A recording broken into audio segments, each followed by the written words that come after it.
横店清晨的第一束光，一场戏的重量比空气还重。横店的清晨总带着一种潮冷，但那天的寒意像是从地面往上窜，钻进每个人的骨头里。灯架亮起的那一瞬间，现场仿佛从沉睡中醒来。工作人员的脚步声在空旷的街道回响，带着一种今天不容有失的肃穆。张凌赫站在布景前，低头系紧军靴。他的动作一点不急，却带着某种压抑许久的力量，因为他很清楚，今天拍的那场戏是整个角色情感的命根子。不远处，王楚然穿着旧时代的旗袍，站在一块未被阳光照亮的阴影里。他闭上眼，一次次深呼吸，像是在把角色的疼痛一点点压回心底，再一点点重新释放出来。两人都有同样的感觉，今天不是演戏，今天是把角色刻进血里。而这部剧的预约量早已突破100万，所有人都在盯着他们。但真正的压力来自他们自己。只有情绪足够真，观众才会愿意停下脚步。这不仅是拍戏，这是把灵魂放上赌桌。慕容轻易的故事听起来像戏，可背后的痛却像真实世界里的冷。他从小在不属于自己的环境中长大，冷眼、怀疑、责罚、被排斥的沉默，这些东西不需要大场面的折磨，就足以把一个孩子的心一点点磨碎。张凌赫在准备角色的时期，把这个角色的经历写满了自己的日记本。他查史料，看纪录片，甚至观察街边迷惘的少年，只为了找到一种真正受伤的人是怎样呼吸的。有人问他，这个角色最难演什么？他沉默了很久，只说了一句，他一辈子都在等一句本不该奢求的肯定。那不是台词，也不是设计，那是一种演员把自己投进去之后才能理解的孤独。王楚然对任素素的理解比剧本写得更深。他说，任素素是温柔的，但不是脆弱的。她能救人，但她自己满身的伤，从不喊疼。任素素当年救少年，不过是一个善念。可没想到，这一瞬间的善，却像野火，反噬了整个家族。家宅焚毁，亲人离散，所有人都因他而遭受灭顶之灾。这种善有恶果的痛，比刀割更难熬。所以拍戏时，他常常一个人站在角落，用一盏小灯照着剧本，反复品味那种撕裂感。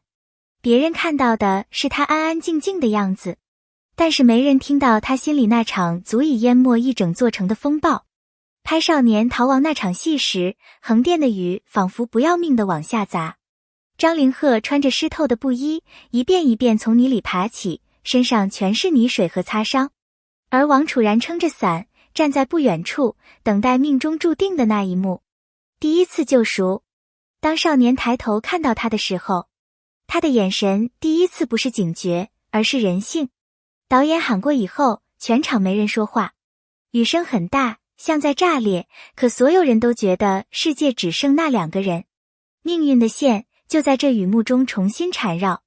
任素素不知道，他救了他，却毁了自己。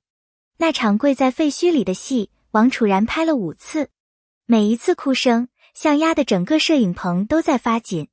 那不是技巧，是把角色的心一点点剖开。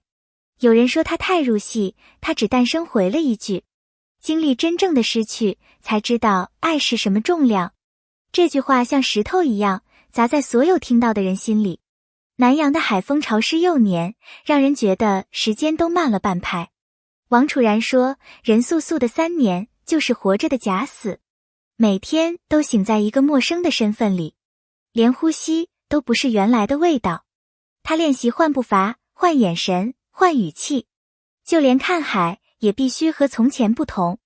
因为这个女人已经不是任素素，她是被命运重新捏碎，再用伤痕拼回来的另一个灵魂。3年后，她回来了。街道被搭建的像旧时代的照片，石板路每一块都像他过去记忆的碎片。张凌赫站在台阶上看着他，那目光里有恨，有怨，有残存的深情，还有一种想靠近却又不敢的压抑。两人对视的那几秒钟，空气绷紧的像要断，工作人员都忘了呼吸。所有人都知道，这是爱与怨真正的交锋。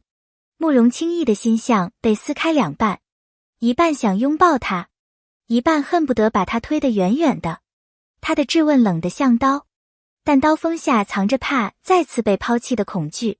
而任素素沉默承受，他欠他的真相比海还深，说出来会掀翻他的世界，不说，他的世界依然被折磨。这是两个伤痕累累的人用最笨的方法确认彼此是否还在，越深情越拉扯。当误会逐渐松动，他们终于看见对方的伤。他看到他的孤独和黑暗，他看到他的苦难和隐忍。第一次，两个人像普通人一样坐下来，没有防备地说话。真正的治愈不是语言，而是他们终于愿意相信，无论走了多远，他们终究会回到彼此身边。那天的夕阳像温暖的手，把两个人轻轻抱住。拍和解拥抱那段时，导演没有喊停，因为情绪太真了。张凌赫抱着他，像抓住最后一次机会。王楚然靠在他胸口，像在听他心跳里的秘密。那一刻是他们最靠近幸福的时刻，但乱世里的幸福总是短得像浮游。消息传来时，剧组沉默了。敌军逼近，城市岌岌可危，他们必须站出来，为了更大的责任。有人问王楚然，演这种段落最难的是什么？他说，是明知道他们可能走向深渊，却仍要全力去爱。这是演员的感受，也是角色的命。最后的战斗戏拍了2周，张凌赫从泥地摔上100次，每次都带伤爬起。王楚然的炸点戏让他手臂多处发红发肿，没人喊累，因为这段戏不是为了炫技，而是为了展现。当世界要毁掉你时，你是否愿意用命守住最珍惜的人？他们在废墟里相互搀扶，眼里没有恐惧，只有坚定。那种并肩比所有情话都真实。结局还没公开，命运也没落笔，他们是否活着？是否能平安走到最后？没人知道。但这部作品想说的，从来不是牺牲与宿命，而是即使世界破碎，人依然可以选择爱。横店夜深了，灯全部熄灭。演员们坐在台阶上，看着这几个月的片段。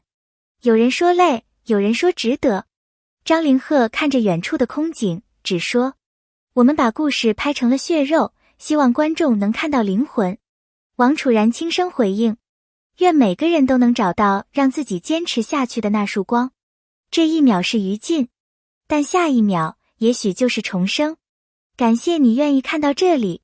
如果你喜欢这种真实、用心、深度还原角色灵魂的故事解析，欢迎你点个赞，关注一下，留下你的想法和感受。